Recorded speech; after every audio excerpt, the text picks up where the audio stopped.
Today we're going to be putting on the rear sway bar and some rear sumo springs on this Class A behind me. This is to not soften up the ride, but maybe stiffen it up, but still make it smoother. It's just swaying a lot back and forth. We already put on a new front sway bar and some new sumo springs, and it has made the ride better. But we also bought these parts and they came in, so we're going to put those on today. Should be an easy installation. The rear sway bar is just an add-on, and so are the sumo springs. They just go over the leaf springs. So we're going to open up the box, see what we got, and get our tools, and then put everything in there together. All right, so hold on, let's take a look.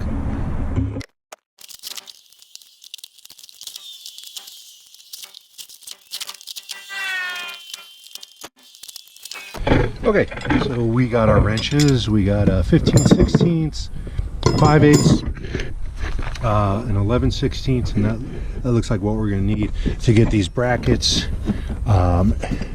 these bushings with the brackets. That's what we're going to need to get installed. So we're going to get everything underneath the Class A, and we're going to get this taken care of. Okay, we've moved the Class A inside.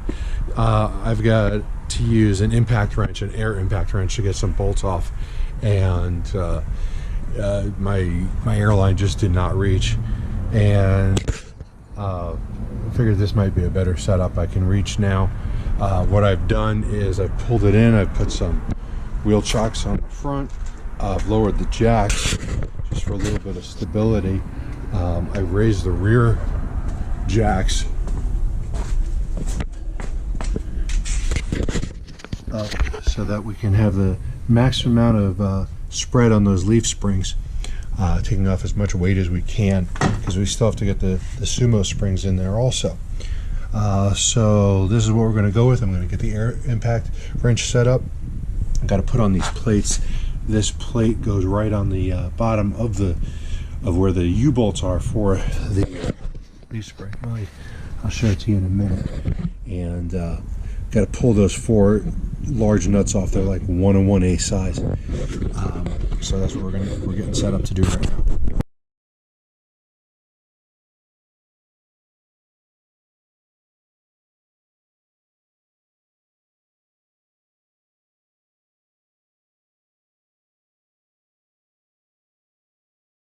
We got the bottom bracket on.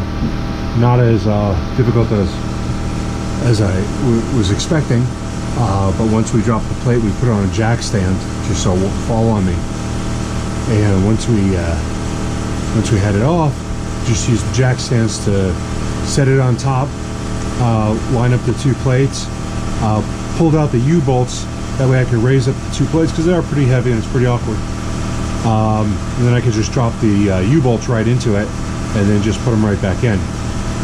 Next bracket that has to go in, this one might be difficult just because of access, but there's the bump stop, there's the leaf spring, and we've got these 2 bolts that you may or may not be able to see, and they go through, and we have to get a bracket. We have to get this bracket to mount right there, so we have to pull out those 2 bolts, and just got to figure out what sizes they are, see if the bolts behind them, the nuts behind them, are welded in, or if I have to hold them. Holding them is obviously going to be a chore. Probably get a socket in there, at least on this one. I don't know about this. Got that cross member going across. That's a shock support. So we'll get on that and get right back with you. Okay, so here's the finished product. We've got the bracket up top, comes down to this bracket. It holds the sway bar right here. This is mounted to the plates that we put on the bottom of the leaf springs, and it just goes across and it repeats the same thing. Everything on this was extremely easy to do, except for one thing. That bracket that's at the top of this right here may be hard for you guys to see, but there's 2 bolts that go into that, and that was pretty horrible.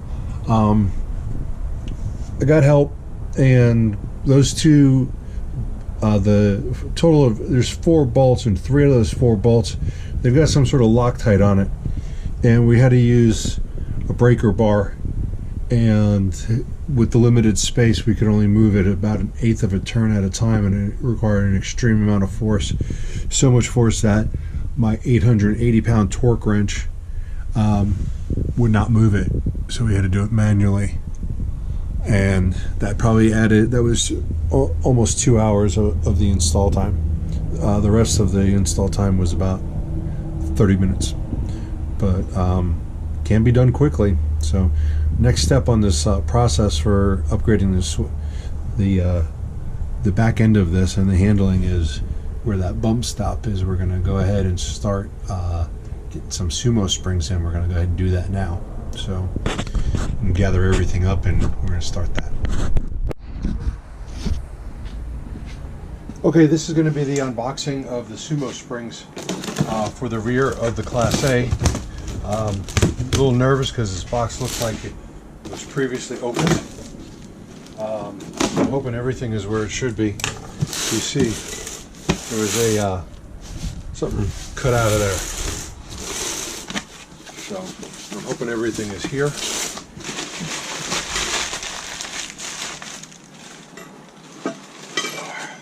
Okay, so there's one, there's two, they look identical.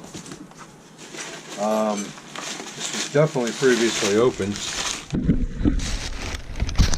You look in there and all the bolts are just laying around.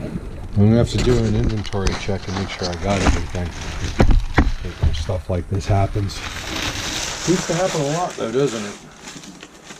This bag's been previously opened. You can see it was cut.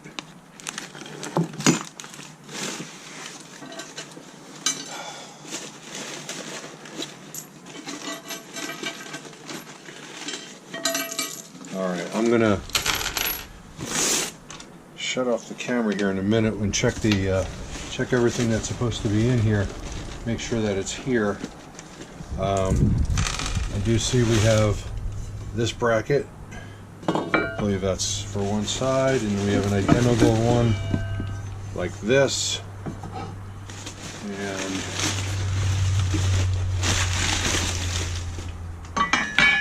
that one, and this. Looks like it was previously installed, or at least opened up. You can see all the scratch marks on it. See, it's been bolted in before. All of this was. See all that? It's all been bolted in before. So I'm gonna have to follow up with where I got it. I don't even remember where I got it. Here's the instructions and a sticker. Doesn't say used. So we'll take a look at that and see how it is. Okay, so we're missing parts. There's supposed to be 12 of these. There's 8. There's supposed to be 8 of these.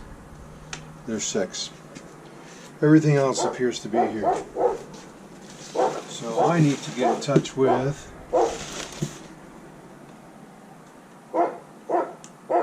somebody. I'll have to look it up. I'll let you guys know exactly who sent this open item, and just have to follow up with them, put everything away. So this video will finish in a couple of days, unfortunately. See you in a couple minutes, but it'll be a couple of days for me.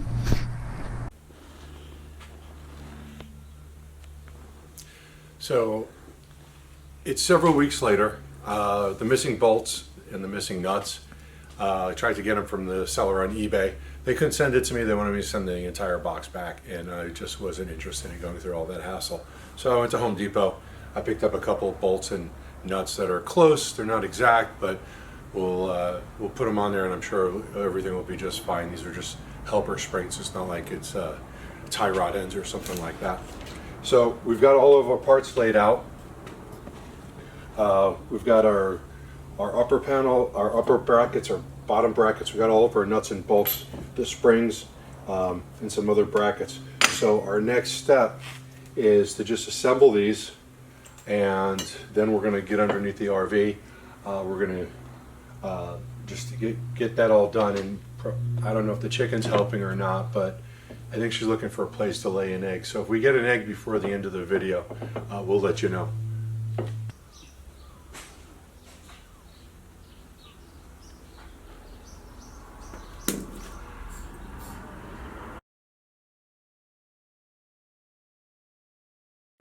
Okay, so we're using a 14 and a 15 millimeter socket to get everything put together. When we get underneath, we might need some opening wrenches. Don't know yet. We'll see when we get there.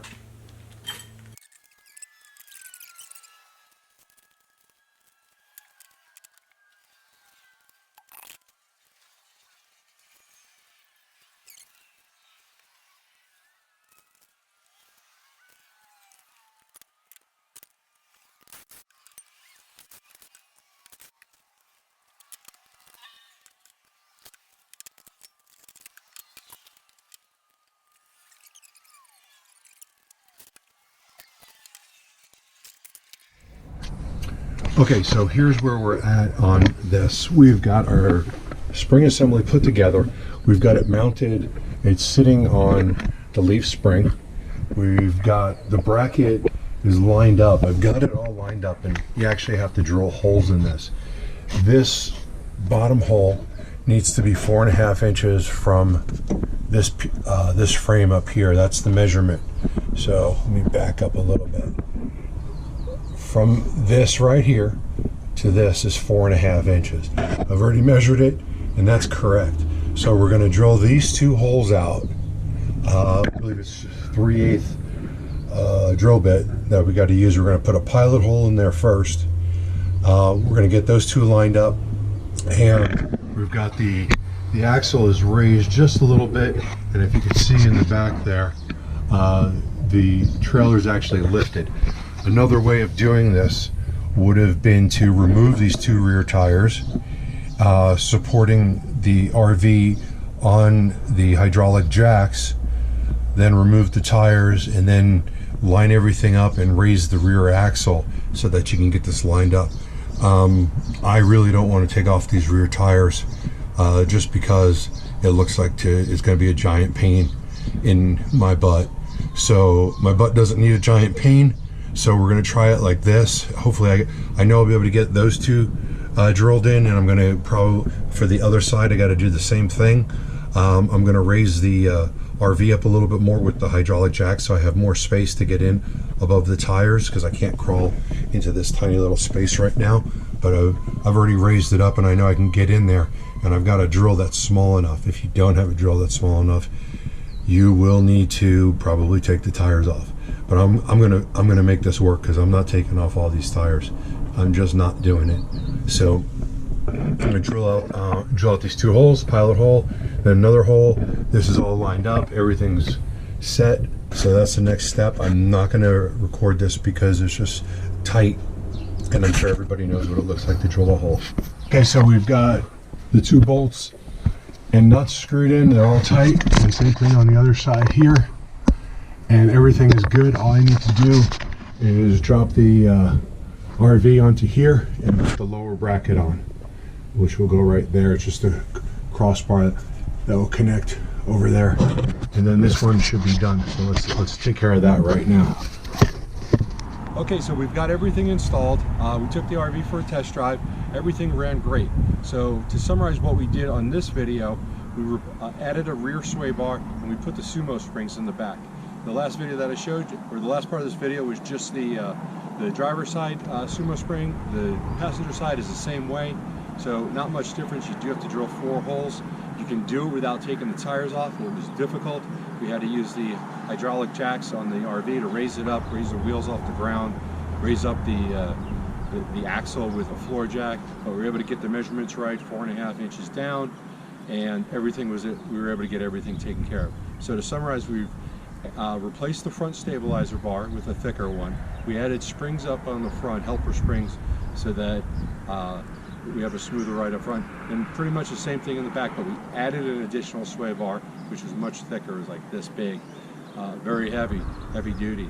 And then we added the Sumo Springs. The ride now on it is, I don't know, 100 times better. Previously driving on the freeway or going around mountain turns, it felt like you're going to go off the side. So right now, everything runs great. Very happy with this. Check out the previous video if you want to see how we did the front sway bar and the front springs. I'll put a link somewhere so you can click on that. So thanks for watching. We'll see you next time.